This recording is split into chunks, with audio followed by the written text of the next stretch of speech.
All right, we'll give everybody a minute or so to get their audio connected here, and then we will get started. Looks like most everybody's got their audio in. Good evening, everybody. I'm Clint Cummins. I'm the CEO of the Memphis Medical Society. Excited to have everybody with us tonight. Got another lecture, I guess, or presentation on money in medicine. Joined tonight by Cara Azar is on our team. She's our physician liaison. Hey, Cara. Dean Franz, who is our student liaison for the Money in Medicine Initiative. Dean, thanks for joining us. We're sponsored, if you will, tonight by one of our favorite people, Miss Holly Bronson from Triumph Bank. She not only is sponsoring tonight, but she's going to give a little educational perspective to support what our speaker is going to present tonight. And our speaker tonight is Dr. Stamps. Everybody saw his bio in the introduction, so I won't go into much detail about his background because I think that's part of his presentation. Dean, if you want to say anything else, go ahead, but Dr. Stamps, we'll turn it over to you. No, I think that's good. Looking forward to it.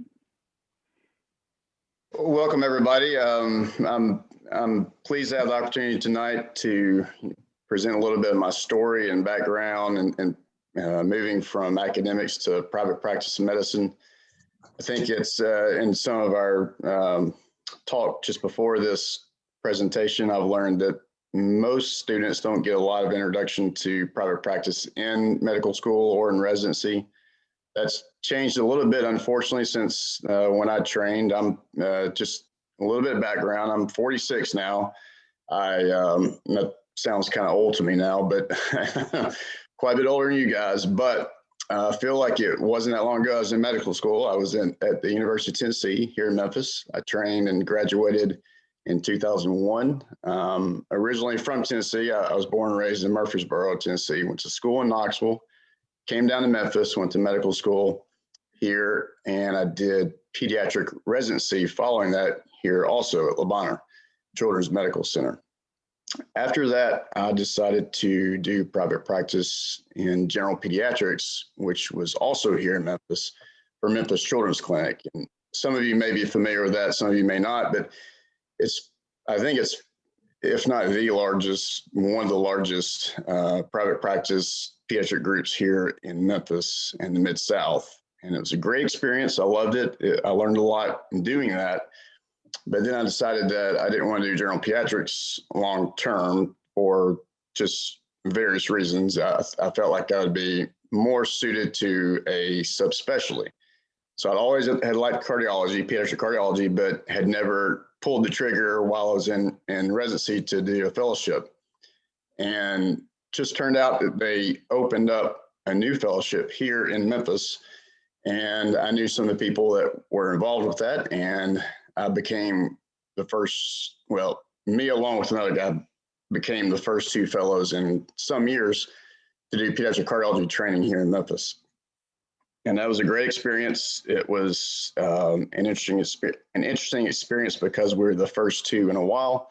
So we kind of, were able to help mold the program at that time too. And that, I don't know if it gave me a little bit of background of sort of helping to build something, but it let me see how things can start off small and actually grow to a much larger program. And now the pediatric cardiology program is a thriving program there. And I like to think I had something to do with being able to help build that.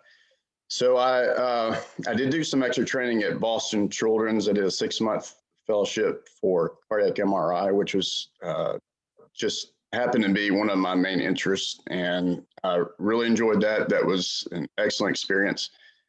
Nice to see how a real super academic place practice medicine. And so I learned a lot other than just cardiac MRI. I got to see a very academic side of medicine. And I enjoyed that to a certain degree, but I never really fell into the research mode that a lot of academicians do. And I think, as we start talking about the difference between academics and private practice, I think that is a big one, obviously. If you are attracted to research and attracted to do things like that, academics may well be the best place for you. However, that's not for all of us.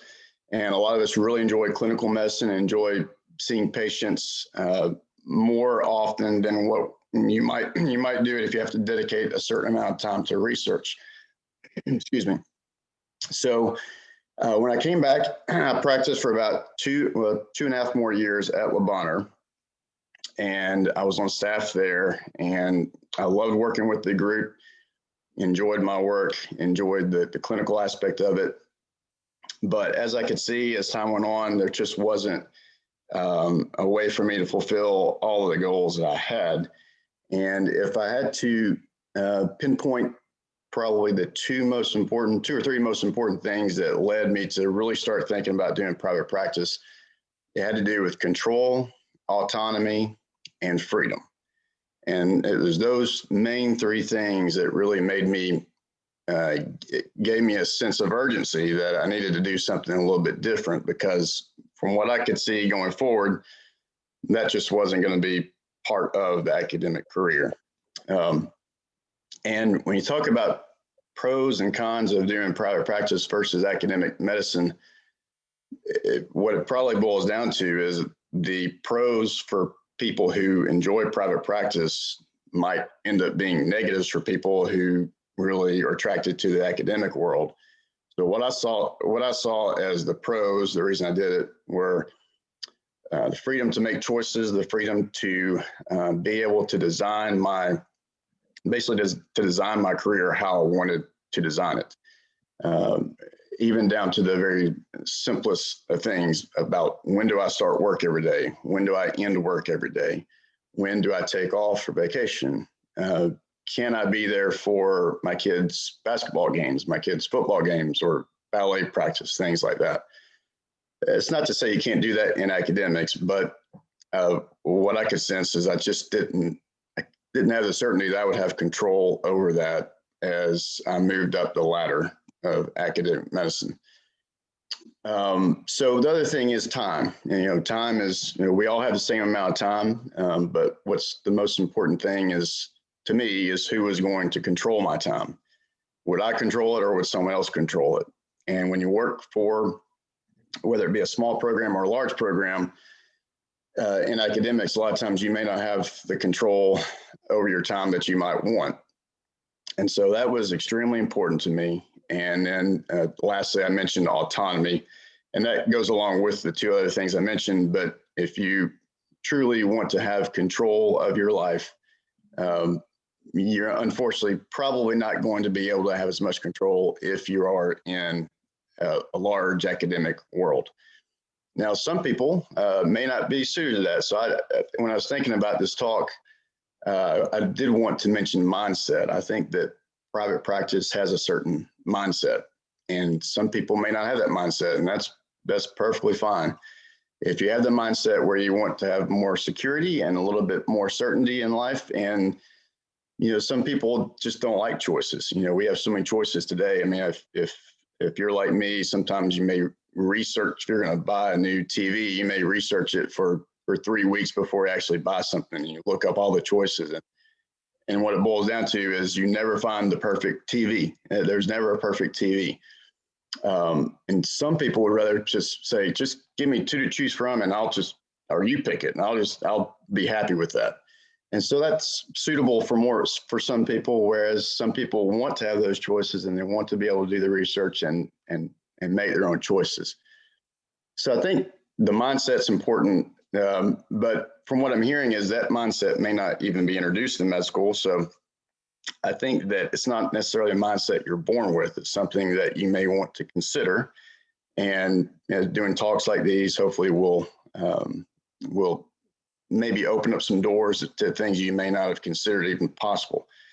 So when I started to really think about these things, and I got some urgency that I needed to change things if I wanted my life to look like how I wanted to look, I started doing some research. Just like I'm looking for a TV, the first thing you do is you go to Google and you start Googling how to start private practice, or is private practice dead, or stuff like that. And you're going to see all kinds of articles and all kinds of opinion pieces on that.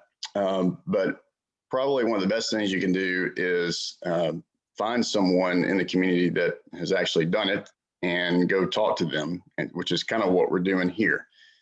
So initially, and I'll mention Holly here because you need money to start a private practice. I mean, you can't just go out and hang a shingle and just, hey, I'm seeing patients. You really do need money. There is some overhead. So what you learn in starting a private practice is that you get a crash course in running a business, something that we're also not taught in medical school. So when I was looking around for banks to help support me in this venture, I probably went through at least four before I met Holly. And I'd met Holly a while back, I think several years back, but we never had really done much in business together. But I was either told no, or I was given a soft, well, maybe we'll consider it, and then no follow-up to actually get the project going.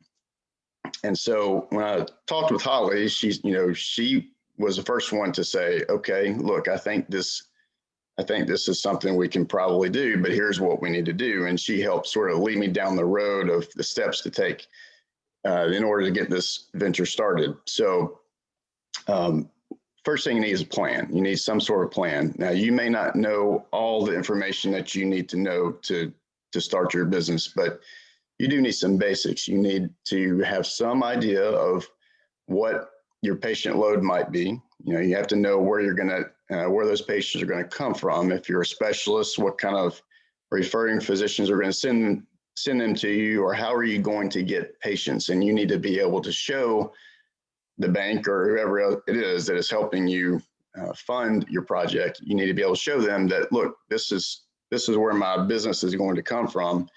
And you also need to have a plan to grow it. And it also helps to have some sort of idea of the reimbursement rates that you're going to have for your office visits, any procedures that you may do. Now, I'm a pediatric cardiologist, and so we generally do testing in office that includes echocardiograms, EKGs, Holter monitors, in addition to just your consults and E&M codes. But you can find some of those reimbursement rates you can at least estimate from things you can find on the internet. You can look up Medicare reimbursement rates and sort of go from there. Now, that's not a perfect answer, but really all you're looking for at the beginning, in my opinion, is you're looking for sort of the worst case scenario. And if the worst case scenario is going to work, then you can prove to the bank, look, we will at least be able to expect this in the first 6 months or the first year. And then you sit down with your banker and you talk about how much you might need to go through that, because Holly will tell you that I was calling her quite a bit at the very beginning to make draws off of my line of credit. It was just necessary, because there's going to be some lag time. You're going to have to get onto the insurance companies. You're going to have to get credentialed, and you're going to have to get that all lined up. And that's sort of a whole other part of the process. But and until you got the funding lined up, none of that can really happen. And so that was sort of the first thing I did. And then he also came to me he had a very good business plan, but we also didn't have an exact dollar amount of what we were going to need. We knew what his rent was going to be. We knew he would need some equipment, but we really weren't sure how long he would burn the money before it started turning positive. So I helped him prepare what's called a pro forma, which is basically your business plan, but it shows your incoming revenues offset by your expenses. And when it'll, as you grow, it turns from your red, your bleed, into your profit, which is black. Yes, and it was red for a while, but we did get to the black probably about when we expected to, I think. And once you turn to that black, it's you're in good shape. Now, the one of the things I was going to let's go back a little bit and talk about credentialing. You do want to have a team of people to help you do a project like this. I think one of the one of the daunting things at the very beginning of trying a venture like this is just thinking there's no way I can figure this out. There's no way I can do all that needs to be done to do this. And then it's very easy to just take the path of least resistance and go with what's easy, which is typically going to be an academic type job or something along those lines. You can figure anything out if you have the right people helping you. So even when I talked to other bankers, whenever I spoke with them, I would always ask them, well, do you have a good CPA to recommend? Or have you ever done anything like this where you know anybody that does billing or insurance or credentialing or anything like that? And you keep asking the same questions to everybody you meet. And the CPA that I ended up using, it was one that was actually recommended to me by a banker that just didn't work out before, but it turned out to be a very good recommendation for me as far as the CPA goes. And so you really need a good CPA. You need a good banker. If you're lucky, you'll get a great banker like Holly, and you need a good lawyer. And I found my lawyer the same way. I just asked around. Honestly, I just asked around and asked people that I trusted and say, look, who do you use for your, and most larger law groups will have a medical person, someone who is well-versed in the healthcare setting. You don't necessarily have to know that person. You just need to know where you want to go. I ended up going to Evans Petrie and got referred to their medical or their healthcare lawyer, and he was excellent. We can talk about a little bit about billing. I'll get a little bit about that later. But you do need to have some way to get onto the insurance companies or credentialed. That's what they call it. That term, the term they use is getting credentialed for insurance companies. And typically a biller can help you do that. And you really just have to ask around, and it may take you some time to find the right one in order to do that. And as I said, we'll talk a little bit about that maybe a little bit later. I was going to just address a couple of the that asked me to address some of the pros and cons of private practice versus academic.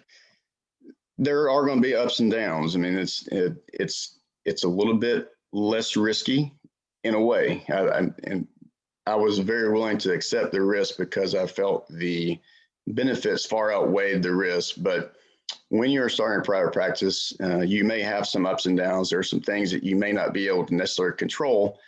When you're on salary at a large academic center, then you know how much you're going to make every week, every month. It doesn't change. But as I mentioned earlier, sometimes the pros and cons can reverse. That to me is a negative, that no matter how much you work in an academic center, you aren't going to make any more, generally speaking, unless you've been able to get an unusual production-based salary. So I always liked the compensation model of private practice because it's much more of a linear type of association. The harder you work, the more you work, then you can expect more reward. And there's nothing wrong with that. I'm afraid that sometimes in medicine, it's a little bit of an uneasy marriage between it being a career/job that you are trying to, everyone is looking for rewarding pay, but it's almost taboo to talk about it sometimes because we're doctors and our main purpose is to take care of patients. And that doesn't have to change. In fact, I would argue that actually patient care becomes a more central role when you are in private practice because you have much more ownership over taking care of these patients. They're your patients.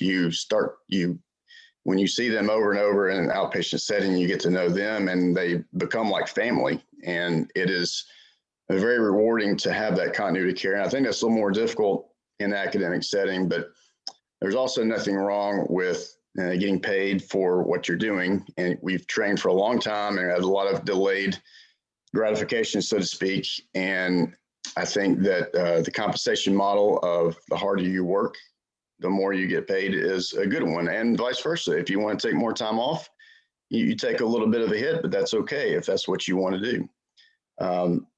the beauty of it is it's your choice. It's not someone else's choice on what you do in that regard. You do have to be able to adapt to changes, there, especially with healthcare. Healthcare is such a big thing now.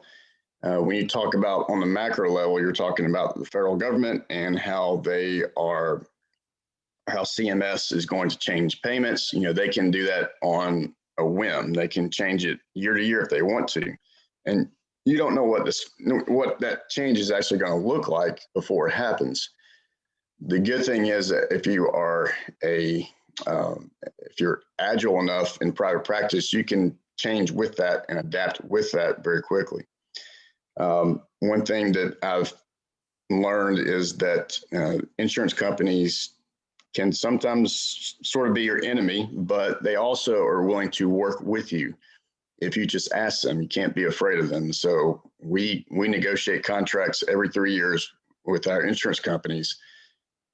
You can't expect to get something you don't ask for. And so when you sit down with them and we actually get them to sit down with you, oftentimes they will be more reasonable than you might think. And they will look at things, how you present them. If you present them in a way that says, look, this is the value I'm providing to your patients. And, it's been a few years since we've talked about this, and you can also find out how much they're paying the hospitals. There are ways to do that. And when push comes to shove, most of the time they're going to be paying the hospital a lot more than they're paying you. And so they're willing to give you a little bump up every few years because that actually benefits them that you are in practice. And that argument has worked with insurance companies personally for me before, because they understand that they need you, because if private practice dies away, their costs actually go up because they can actually get medical care for their patients at a much higher value with private practice, generally speaking. There's always, sometimes you have to be creative with call and how you cover call, especially if you're just starting out. There are certainly ways to do that. Networking with other people that can cover you. And sometimes you have to take more call than you might want to at the beginning, but that just gives you more incentive to grow and to actually hire more physicians in the future, which is where I am at right now, trying to hire more physicians to come join me. So if you know anybody who wants to be a private practice pediatric cardiologist right now, send them my way because I'm looking to hire.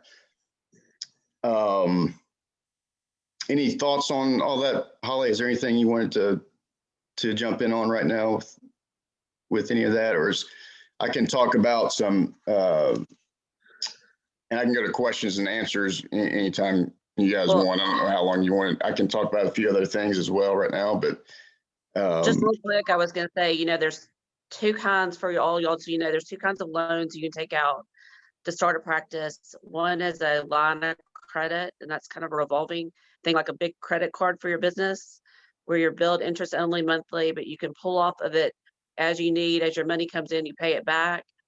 And that's usually what we use for what's called working capital for the practice. So as you have thin months or growing and need it, you pull on it. As your money comes in, you pay it back and are billed the interest. And then if you're taking out loans for like equipment, you're going to generally do that like over a term loan, which is more like your car loan where you pay principal and interest monthly. Most equipment you can finance over about 60 months, 48 to 60 months. So I want to throw a question in there that I think people might be curious about, kind of marrying what Holly said with Dr. Stamps. You mentioned earlier that you were bleeding for a while. So how can you give us a sense of how long that was? So how long did you have to bleed before you turned it? Before it turned red, I'm turned black. Yeah. I feel like Holly may remember this more than I do. I think I blocked it out. 6 to 8 months is what I was. I feel like it was around 6 months. Yeah, I feel like it was around 6 months. Now, some of that honestly was really, it's not as stressful as it may sound, because a lot of it was just because of delays in insurance payments that I knew were going to come in. And, it wasn't the fact that I wasn't seeing enough patients before 6 months to actually be in the black. It really had more to do with just collections. And so that made me feel a little bit better that we had a good business model from the standpoint of seeing patients. We just weren't quite there yet on collections, but I think it was about 6 to 8 months sounds right to me. Well, I think you're going to talk about billing in detail, so I don't want to steal your thunder, but the Yeah. billing is the most important thing, because you can heal Yes. every patient and do everything for them, but if you don't bill it and get paid, you've got nothing. Yes. Yeah, I can talk a little bit about that right now. So one of the reasons the lag was there at the beginning is because I had an inefficient or maybe not quite capable biller at the beginning. Now, they were able to get me credentialed on insurances and do some things that I needed help with.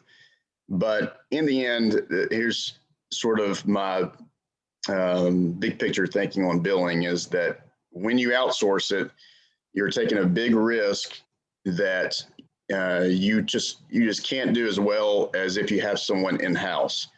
So I went through two third-party billers. The first one was a local biller, and what I found very quickly was that no one is going to be as invested in collections for you unless they are a direct employee of you or they are you.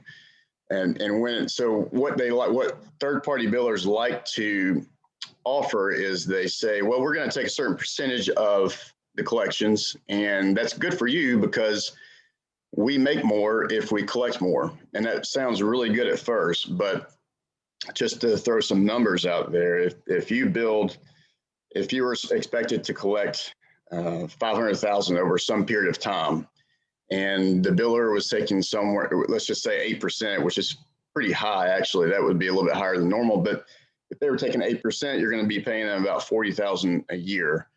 If there were about $50,000 out there that they couldn't get on the first run, that were either denials or they had some difficulty with insurance for whatever reason, they're only going to make an additional $2,000 if they work really hard to get that money. And no one is going to work that hard for an extra $2,000 when you've already paid them $40,000. So it's just, that logic just doesn't work. It sounds really good at first, but just doesn't work. They're just not incentivized. And so what I would encourage anybody to do, and I think at the very beginning, it might be a little bit difficult to do this. And I think having a third-party biller may be the best option, but I would go into that with a thought process that I'm going to do this temporarily, whether it be 6 months or 12 months or whatever time it takes for me to find an in-house biller, and then I'm going to bring it in-house. You will be much better off doing that, because if you have someone dedicated in your office working for that, they will go out and try to get that $50,000 much harder, and they can keep working it. And they may not get all of it, but they're going to get much closer than what the third-party biller is going to. And they can head off some of the denials too, like address changes and things like that. Yes. And so what we have designed in our office is one thing I wrote down was collect with compassion, but don't be naive. So what we do is our office manager researches every patient before they come in, researches their insurance. They find out exactly how much they're going to owe with deductibles, because deductibles really are the key now, because there are so many high deductible plans that if someone walks in your office and they have a high deductible plan and you don't know what that is, you don't know, and say, well, we'll just bill you. You're going to get zero that day. And if that patient doesn't have to come back, you probably will end up with zero. So what we do is we actually collect copay and deductible up front, not before we see them, but right after we see the patient. So we've provided them the service, and then we collect on their way out. And I can't even tell you how much that has changed our collection rate. Our collection rate is extremely high. It's probably 96-97% of our expected collections, whereas it was with a third-party biller. I would shudder to think how low it was, to be honest. But if you have a system like that, And we have it even broken down by insurance so that the amount that we collect is based on the insurance contract we have with Blue Cross Blue Shield or United Healthcare or whatever, Humana, Aetna. And they're all different. They're all going to be different. And so we know down to the precise penny how much that patient is going to owe. And that cuts way down on the amount of money that's just sitting in accounts receivable and you're probably not going to see. And so, as I mentioned earlier, it's a little bit of an uneasy marriage with business and medicine sometimes, but it all depends on how you look at it. You're providing a service to patients, and you may get some pushback sometimes collecting in that manner because people aren't used to that. People are used to going in to see the doctor, they pay a copay, and they might get billed later.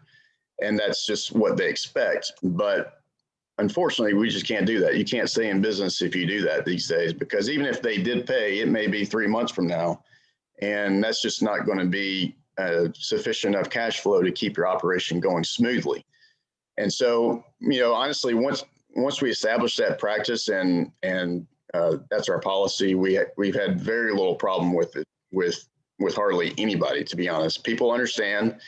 And, anytime you get some complaints, you can direct that more to just the status of insurance companies. It's unfortunate that the insurance companies have mostly high deductible plans now, but that's not your fault. That's just the way you have to operate. That's the world we operate under. But the other way to think about it is, to be honest, as I mentioned earlier, the hospitals, if that same patient goes to a hospital practice, they will end up paying more, significantly more. For an echocardiogram, sometimes a hospital-based echocardiogram can be as much as 5 to 6 times more than what it is in an outpatient setting. That's just because of the contracts. And people don't know that, but it's a big value for them, even at the prices that they are with high deductible. So Holly's right. I mean, billing and collections is of the utmost importance, because if you don't have that in line, if you don't have that at least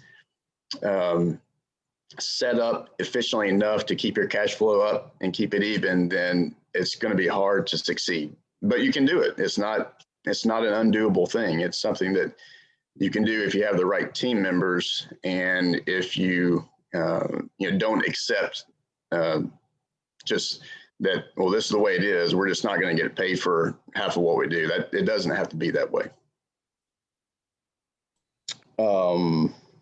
I think I saw another question pop over the screen. Is it? I don't see it right now. I don't remember what it was. Yeah, I think it asked about how much time I spend with like business versus the medicine ratio.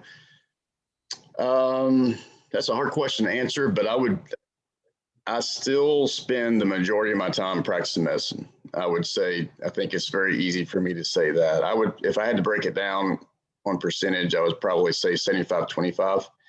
25% is probably business, and 75 is actually practicing medicine. So, that's the other thing I think might be misunderstood, is that, even though you do have to start wearing some different hats when you go into private practice, at the beginning, I watched everything, and I still watch everything, but I was much more involved, hands-on with everything at the very beginning. But now that I've gotten more team members that I trust and I can delegate to, that helps free me up for more or less administrative work. It is important, though, to never stop looking at it. So you do have to learn to look at the billing reports. You have to learn to look at the collection rates. I still look at all that stuff on a regular basis, and it's important because you still need to know what's going on in your business. It's the old trust but verify mantra. You trust the people that you have, but you want to verify that they're doing what you trust them to do. And I've been very fortunate with my team members I have now, but that you never stop analyzing and looking at it. And I enjoy that, actually. That's another plus of private practice, I think, is that it opens up a little bit broader spectrum for us as doctors. it's so easy as a physician to get so narrow-minded that all you think about is medicine, and you've probably heard people say, I just want to practice medicine. That's all I'm going to do. I just want to practice medicine. I don't want to worry about the other stuff. But the other stuff can be kind of neat. It can be something that can broaden your horizons, and you may find something that you actually enjoy and may even take you off into another path of leadership or another path of, even hospital administration or something like that. It can broaden your horizons and make life more interesting, I think. But you start off wearing a lot of hats. You start off very hands-on, and then you slowly, gradually work up to where you delegate more of those things. And I don't ever feel like I'm pulled in so much of a direction of doing administrative work that I don't get to enjoy practicing medicine or treating patients. I will say that.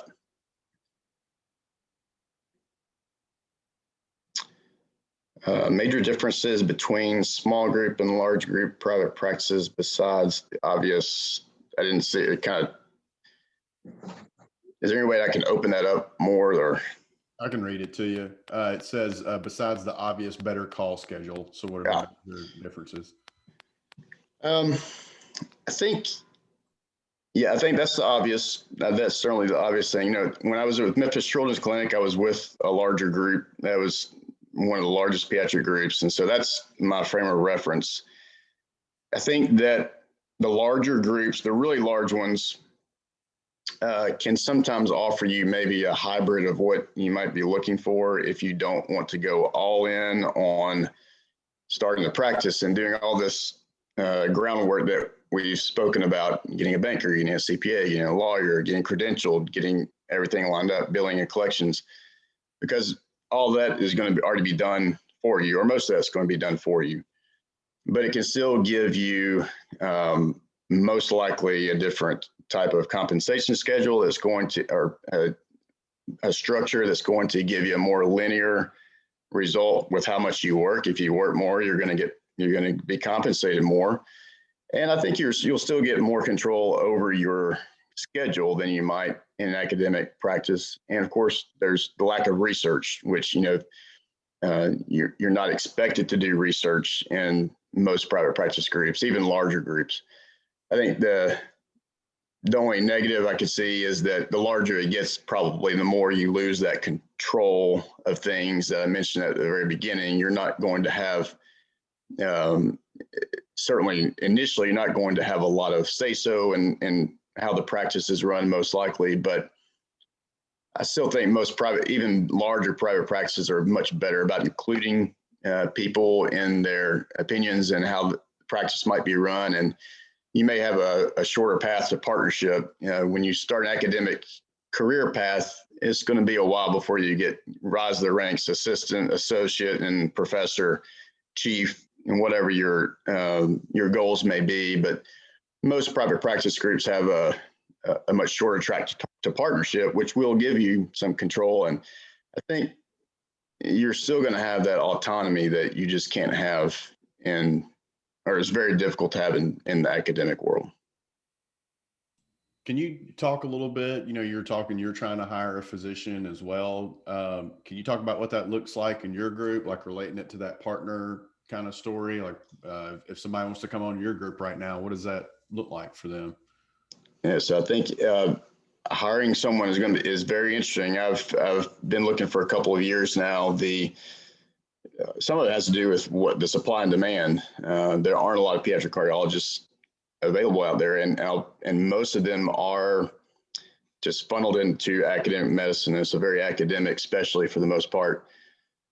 But what I'm basically going to be offering someone is the ability to have that better compensation schedule or structure, to have more control. As far as partnership goes, since I'm a small practice, a single physician practice right now, it'll likely be something where I hire someone and we can consider partnership if things go well in a couple of years. We can talk or revisit, because it's bringing in the second person is a big deal. It's there has to be a good fit for there. And I think as practices get bigger, it's much easier to offer a standard track to partnership. In 4 years, if you buy in, you can be a partner.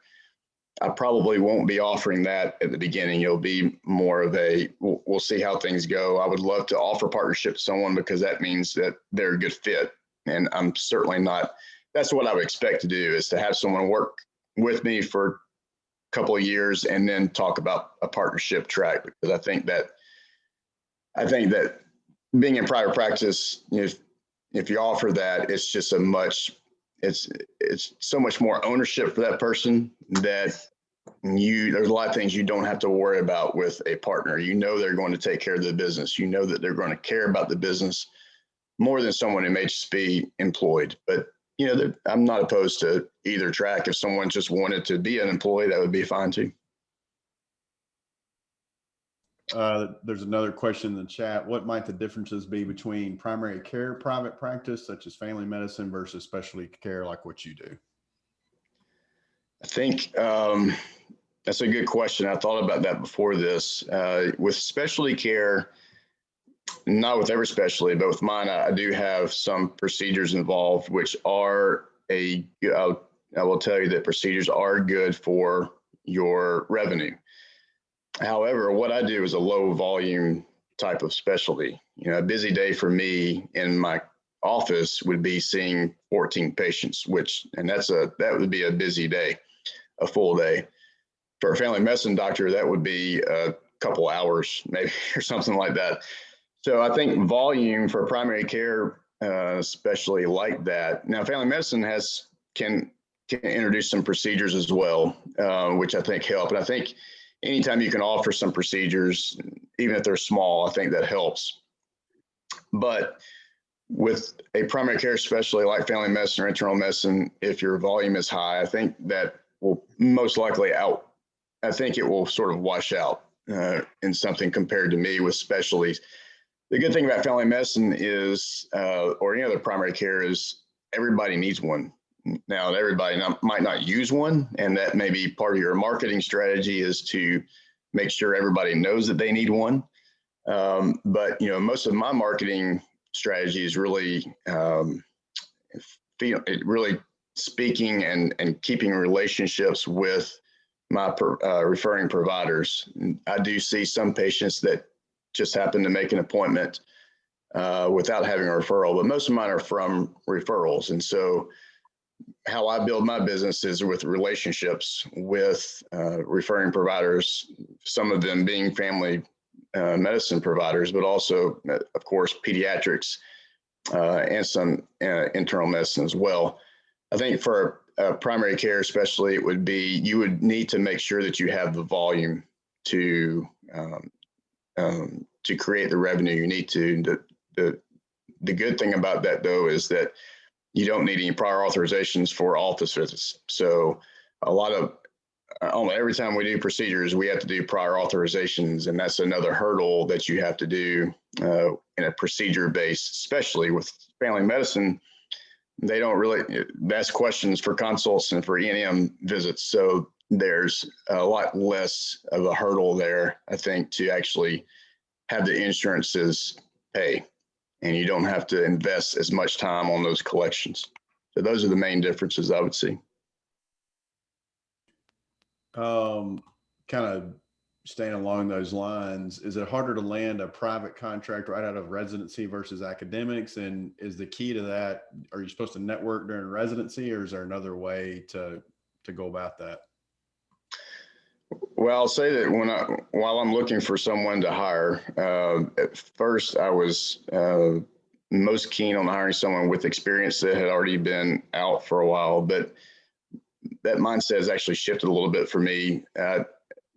And I fully expect that most likely the first person I hire will be straight from fellowship or a new graduate from a fellowship program. I think, it kind of depends on if you're talking about starting your business up or if you're going into a more established group. It would have been very, very difficult for me to start a private practice straight out of fellowship. Not impossible by any stretch of the imagination. And I think that's one thing that might change a little bit with the primary care versus specialty. I think it might be a little bit easier for primary care doctor to do that out as a new graduate or a recent graduate. But it's a good question. I think that the point about networking prior to and actually dipping your toe in some of the private practices is a very good one, because if you make yourself available and you make yourself known, that is going to help tremendously, because practices are always looking for what they know, people they know, and people they can trust to do a good job. Because if you interview someone can always ace an interview and then be terrible, to be honest. But if you are able to, like Memphis Children's Clinic, the way that I found my way into that role was I'm not even sure if they offer this anymore, but in my third year of residency, I did my outpatient clinic with them. And so it was basically a year-long interview for both of us, and we both felt like it was a good fit. And so it was a no-brainer at the end of that. So that, had I not done that, I don't know if I would have ended up at Memphis Children's Clinic. And I hope that they still offer things like that. I don't know that they do, but I think your best chance of landing a private practice position would be to somehow invest some time in it before and getting to know people that are in that world, and that will help tremendously. I saw another question, I think actually Skip, have you thought about hiring a PA or nurse practitioner? I actually do have a PA working with me right now. She's her husband is a PICU fellow, and they're going to be moving to Texas here shortly, so she won't be with me after the summer, but she's been very good for my practice.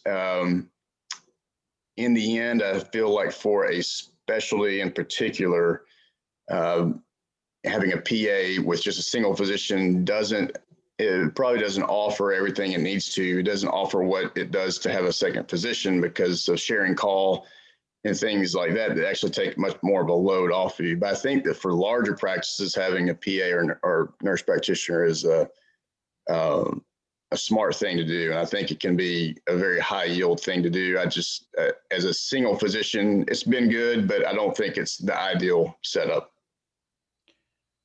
So For primary care, it probably would be, because they would be able to see the patient by themselves and actually generate revenue on their own. But for subspecialty like mine, I really need to see all the patients and have really be involved with each visit, rather than just letting her see patients independently completely. So one of the things we have at the Medical Society is we own and operate a staffing agency. And I'll tell you, one of the things that we see when we staff medical practices is a lot of family members working in medical practices. Do you have any experience with that, or any thoughts about that? Because I've seen the positives and negatives of that. My wife does help a little bit behind the scenes, but she does not work in the office. I don't know how that would go, how that would go for anybody. She has helped me tremendously. My wife is very talented in a lot of ways, and she has helped a lot with marketing ideas. And women are very intuitive, and she just has a lot of intuition about things. And so she has helped guide me and guided me away from some bad decisions as well. I think as a general rule, I think you have to be really careful with having family members work in the office. I know of some situations, as you're referring to, probably different situations, but I don't think it is a setup for an efficient practice. I think it's better not to go there, probably. Have them as a consultant, maybe. That's what my wife does. I use my wife as a consultant, and she's happy to do that. And she's happy not to work there too.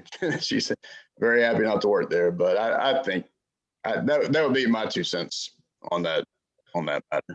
Well, it's definitely something you got to think about as you're opening one, because like I said, we've seen it both ways as well. And sometimes it goes really well, sometimes not so well. Eric is asking, how important is the reputation of the residency fellowship program in private practice? I guess maybe in consideration when you're trying to make a hire. That's a good question. I think it's important, but I would say it's important on extremes primarily.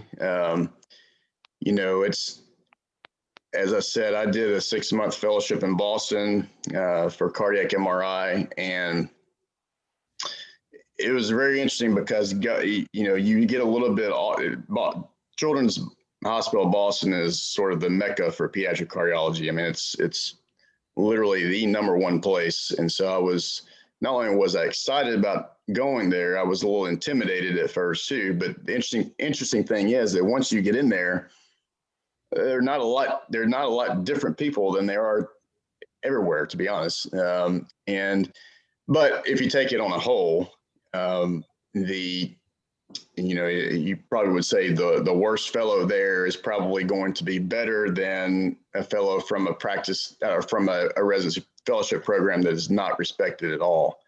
Honestly, I think most fellowship programs fall somewhere in the middle. And so I think it would only be vitally important on the extremes. If someone went to a fellowship or residency program that just was not respected at all, or vice versa, if they went to Boston or Philadelphia or Texas Children's. What I've sort of found, honestly, is that the middle of the road, sort of the middle size programs probably do the best because you get more hands-on training, because there are so many sub specialists at these larger programs, and the space is so protected that a lot of the fellows in those programs don't get their hands in on as many cases or as many procedures or as much autonomy as someone from sort of a middle-sized program.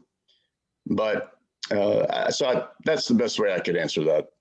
I know it's not the only thing by any stretch of imagination, but it can certainly help. Next one talks about, other than, finding people and networking, like you mentioned earlier, what else have you used to educate yourself, books and websites and stuff like that? Another great question. Unfortunately, there's not a lot of specific books to this topic. Because I look for them. Now, if there are some now, I'm not aware of them, but when I was starting to practice, I certainly looked hard for a manual that told me how to start private practice. It did not exist then. I doubt it exists now. But I did, if you do enough searching on the internet, you're going to find your way on the blogs, such as there's a I think it's called Physicians Private Practice website.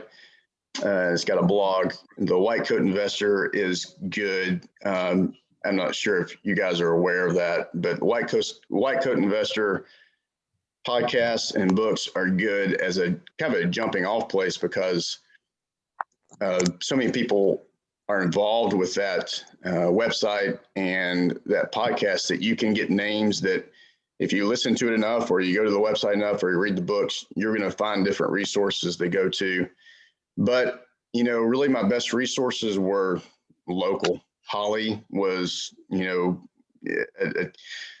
it's not because Holly's here and she's helping sponsor this, but Holly was vital to how smoothly the practice went. I'm sure there would have been some way I could have figured out how to do it before, but it would not have worked as well or smoothly without her, and still works very smoothly with her. And she was a jumping off place for referring me to other resources.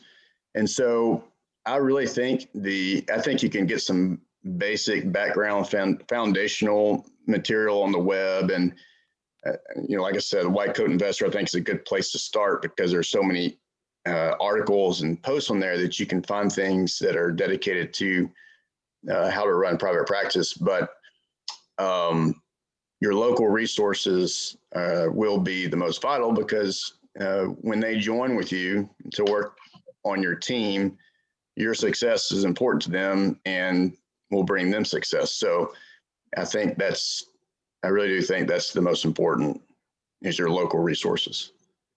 But I do think going to places like White Coat Investor and places like that are very good for helping shape your mindset, and also taking away some of the fear that you may have of thinking outside the box. When you're outside the box, there are no walls, and that's disconcerting to some, but it also means you're free to roam around and design whatever you want to design. So that's, I think, just overcoming the fear, I think, is probably maybe the hardest part at the very beginning. We got one more in there. Building relationships for patient referrals. So I had a little bit of a advantage with this to begin with, because I had worked at Memphis Children's Clinic, and I had already been in the medical community here in Memphis for years, probably 10 years by the time I started the practice. So I started the practice back in 2012. So we're in year 9 now. So I leaned on those resources first and talked to pediatricians I knew personally and that I had worked with. But, really, there have been many times when especially at the beginning, when I would just call up a practice and say, hey, I'd like to come by and talk to you, and tell them who I was and what I was doing. And they were more than happy to welcome you in, bring them some breakfast, bring some Chick-fil-A, some coffee, and they love talking they like that. They like to have somebody who cares enough to actually come by and introduce themselves. And that's going to be the best way to present yourself, so that they've actually met you. So when they refer someone to you, they have met you, they know you, or at least know you to some degree better than they know someone that they've only seen on the internet. And we did that a lot. We did a lot of just outreach to practices, doing breakfast, lunch, afternoon coffee, things of that nature. And as time went on, an excellent way to build those relationships is to call people after you see a patient of theirs. You don't want to necessarily do that after every patient, because that's too much. But occasionally, especially if it's a patient that they may have wanted you to see urgently, or a patient that they wanted you to see in the hospital, something that just deserves a phone call, where you saw something that they need to know about, you just pick up the phone and you call them and you briefly tell them, thanks for sending the patient, and this is what we saw, and you give them your cell phone number, be available to them. Those are the things that referring providers want, because that's what they don't get from an academic program. They do not get personal cell phones. They don't get, I get texts all the time from pediatricians through the day, say, hey, I've got this patient, chest pain, a quick blurb, what should I do? And I'll either call them back or give them a quick text back. And they're so appreciative of that, because that's just not what they're going to get. You want to be able to provide something that they're not going to get from the academic center. And I hate to say it, the personal touch, but it really is the personal touch. You can call them, they can call you, they can get people in urgently just by calling you, things like that. Customer service is, or patient service, or whatever you want to call it, is very important. And patients appreciate it too, because they get better care. They really do. They don't have to call and leave a message on some voice mailbox that doesn't get answered until 2 days later. And, especially when pediatrics is involved and their child is involved, that usually is going to increase anxiety even more. And so you want to find your niche and be able to provide things they can't get from the competition, so to speak. And that's what we were able to find. And I think that's just how you build the relationships. And even something small is when you see a referring physician in the hospital, you say hello to them and you talk to them for a little while, and say thanks for all the referrals, and just send them a thank you card, things like that.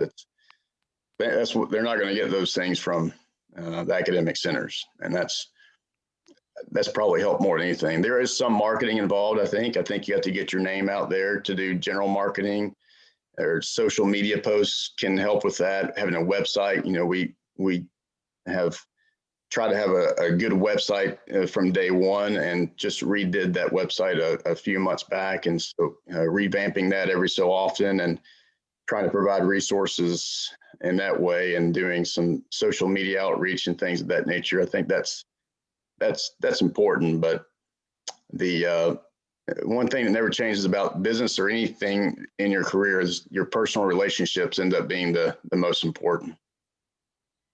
It has a lot of similar themes that you hear when people say shop local and all that sort of stuff. I mean, you shop Yep. local because you want to support somebody. And I think even in your situation, you know, family medicine, pediatrics, the places you're getting your referrals, when they see somebody and something unique like that, they want to, you know, support it, and probably like the fact that you're a Yes. solo practitioner and private business owner and want to support people like that. So you can use that to your advantage. That may be a poor choice of words, but you certainly can. Yeah. Well, I think you take, again, using that word advantage, is that you take advantage of what being a small independent practitioner gives you. You know, you don't have the advantage of some things that larger corporations may have, leverages they have with insurance companies. You may not have that, but you can be a lot more agile in how you adapt to changes. You can be, you know, if our schedule is not working, I can change it the next day. I mean, the way we do our templates and things like that, as far as how we schedule patients, you know, you can make organizational changes that way. And I think just providing the level of service that you can provide, you know, that's, like you said, as far as shopping local and things like that, you know, I love going to local bookstores because you're just not going, you don't get that kind of service at Amazon.com. You can't ask them things like you can ask them. You can't actually pick up the book and read it and touch it and see it. So I think there are some similarities there for sure. Well, we're coming up on the hour here, but if anybody else has questions, we'll pause here for a second and see. Hey, this is Connor. I have a question that's maybe kind of amusing, but I was thinking, you know, I sent the question about family med because I'm curious about practice for primary care. Okay. And I was thinking in terms of increasing volume, if you did a 4-hour work week where you worked like abnormal hours so that people wouldn't have to take off work. So if you shifted your work hours like slightly later, you know, I'm just kind of wondering, because I feel like that's not something that I ever think of or see in private practice, you know, so I'm just wondering kind of how you choose what hours you work or what days you work and that kind of thing. Yeah, I think, you know, that would be sort of a niche type fit, you know, that is thinking outside the box. So I applaud that for sure. You know, you'd be basically what you're competing with, like urgent cares and things like that. They're offering, you know, after hours type service, but you would be providing a different level as a PCP, you know, true PCP rather than just sick visits and things like that. So you're talking about doing basically physicals and things like that in addition to sick visits, just like you would during a normal work day, but doing them after hours. I just want to make sure I understand what you're. Yeah, essentially give people an option to be able to see a provider without having to take the full day off of work, for example. Gotcha. Yeah, I think, you know what, I will say that in my practice that we do have, you know, I typically see patients from, you know, a pretty standard 8:30 to 5, but our appointments, in order to really be able to get out of there a decent time, our appointments only go until about 3 o'clock. And so we do run into I don't want to take him out of school or take her out of school to come. Do you have a later appointment at 4 or 5? You know, honestly, it basically would just get down to crunching the numbers and seeing how many you think you could see. I think you might run into a little bit of a problem because just really more tradition rather than everything else. It would be more of a concierge type niche, you know, thing, which you could certainly do. You could probably offer that and also be a concierge type doc where you don't take insurance necessarily, and it's more of a cash payment type thing. And you probably would get you probably will get quite a few people interested. I don't know if you have enough volume though to carry it, through or sustain it just week after week, month after month, year after year. I don't know. Not sure I can really answer that, but I think that anytime you want to think about something like that outside the box, you kind of you explore it and you get down to the numbers, and it would even get down to talking to some family medicine docs and say, how much of a problem is this? Talking to them, say, is it a problem for you, or do you get a lot of pushback for people who don't want to take off? And what they end up doing is they just end up going to urgent care, because I think that's the patients that you're trying to get, are the patients that because I see patients like that, not infrequently, that their primary care is the urgent care center because of that very issue. They don't want to take off work or school, or it just doesn't, those hours just don't fit. They just don't work for them. And so they end up seeing an urgent care doctor for their primary care. So you might be onto something there. Yeah, thanks. I feel like it is not something that is maybe, modeled often, but I was just kind of curious. Thank you for your answer. Sure thing. Any other questions out there? Well, Dr. Stamps, this has been excellent. I appreciate you spending so much time. I know these students do as well. And we typically have at least double this amount that'll watch the recording. So Okay. This is a good resource for our medical students. It's like somebody's asking for contact info in there. I'll leave that up to you. Yeah, I'm happy to do that. I guess I could just type it here. Yeah, and I'll make a couple of quick announcements while you're doing that. Okay. Buy some time there. Elizabeth has an announcement too. Don't forget. Okay. Is she on with us? She is. I am. I'm right here with you guys. Oh, hey, well, go ahead. How are you? Good to see you guys. Hey, how are you? I'm not sure how many M4s that we have on this call, but I guess anyone on this call is completely welcome. Match Day is, as y'all know, March 19th. And so we are always a big sponsor of Match Day. And so since this year, it's going to be way different than it normally is. We have decided to get with the class officers this Wednesday and plan a get together, kind of unofficially, I think.